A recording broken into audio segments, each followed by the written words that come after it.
بچوں کی غلطیوں پر جو ہم رد عمل کرتے ہیں یا پھر ان کو سزا دینے کا جو ہمارے ہاں رواج پایا جاتا ہے. کروں کہ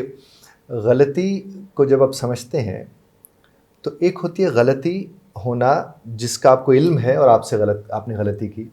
ایک ہوتی ہے لاپرواہی کے نتیجے میں کوئی چیز ہونے والی. جی. تو ایک غلطی جب آپ کرتے ہو جب آپ کے علم میں نہیں تھا تو وہ لا علمی والی غلطی ہوتی ہے، اور دوسری ہوتی ہے لاپرواہی والی غلطی. جو لاپرواہی والی غلطی ہوتی ہے اس کے متعلق تو ہمیں ظاہر ہے دیکھنا چاہیے کہ اس کے اوپر ہم کیا کریں کہ یہ پرواہ کرنے لگیں اس طرف. ایک اسے علم ہی نہیں تھا، جس کا علم نہیں تھا اس کے اوپر تو کوئی پابندی قطعاً لگائی نہیں جا سکتی. لیکن جب آپ بات کرتے ہیں نا لاپرواہی کے ساتھ، لاپرواہی والی غلطی، جو لاپرواہی والی غلطی ہوتی ہے اس کے متعلق تو ہمیں ظاہر ہے دیکھنا چاہیے کہ اس کے اوپر ہم کیا کریں کہ یہ پرواہ کرنے لگیں اس طرف. ایک اسے علم ہی نہیں تھا، جس کا علم نہیں تھا اس کے اوپر تو کوئی پابندی قطعاً لگائی نہیں جا سکتی. لیکن جب آپ بات کرتے ہیں نا لاپرواہی کے ساتھ جڑی غلطی کو، تو بچوں کو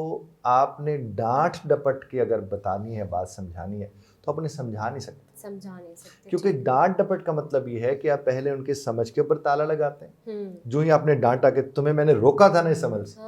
تو وہ تھوڑی دیر کو سہم جاتا ہے بچہ. اور جب وہ سہم جاتا ہے تو اس کے بعد وہ آپ اس سے جو بھی بات کر رہے ہوتے ہیں وہ اسے خاص تناظر میں یا خاص اینگل میں وہ اس کو وہ دیکھ رہا ہوتا ہے. تو آپ کو یہ چاہیے کہ جو بھی والدین اس وقت بیٹھے ہمیں سن رہے ہیں ان سے میں یہ گزارش کروں گا کہ جب آپ کا بچہ غلطی کرے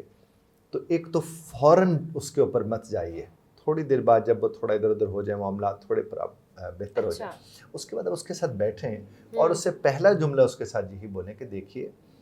انسان سے غلطی ہوتی ہے، تم سے غلطی ہوئی ہے، تو یہ نہیں کہ ہم اتنے بڑے ہو گئے ہم سے غلطیاں نہیں، ہم سب سے غلطیاں ہوتی ہیں، لیکن یہ ہے کہ غلطی دہرائی نہیں جانی چاہیے. یعنی آج جو تم سے غلطی ہوئی ہے، اگر کل جا کر تم اس کو دہراتے ہو اور اسی طرز کی پھر غلطی کرتے ہو تو اسے بیٹا ہم لاپرواہی سمجھیں گے، اور لاپرواہی کی پہلی سزا تو تمہیں ملے گی،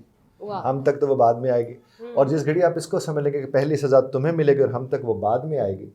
تو پھر اس کا نتیجہ کیا نکلے گا؟ وہ اس چیز کو انالیسس کو اور طرح سے کرنا شروع کر دے گا کہ مجھے اس کو انالائز اور طرز پر کرنا ہے، مجھے اس کو دیکھنا کسی اور طرز پر ہے. تو والدین کو چاہیے، لیکن پرابلم یہ ہے کہ والدین کہتے ہیں ہم اتنے الجھے ہوئے ہیں، ادھر بھی الجھے ہیں ادھر بھی الجھے ہوئے،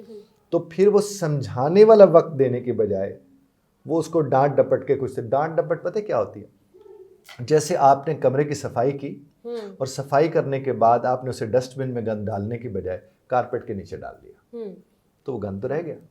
وہ کہیں ادھر ادھر تو نہیں ہوا. تو آپ نے کسی کو ڈانٹ ڈپٹ کی تو آپ نے اسے ایک لمحہ بھر کو دبا دیا، اس کیفیت کو یا اس صورتحال کو، اس سارے معاملے کو، لیکن آنے والے دنوں میں وہ کہیں نہ کہیں کسی نہ کسی شکل میں آپ کے سامنے آ جائے گی. لہٰذا آپ کو یہ کرنا چاہیے کہ آپ اپنے بچے کو بیٹھ کے جس طرح بڑوں سے بات کرتے ہیں کہ بیٹا آپ سے یہ غلطی ہوئی ہے، پہلے تو مان لیتے ہیں، جس طرح ہم کہہ رہے ہیں آپ سے غلطی ہوئی ہے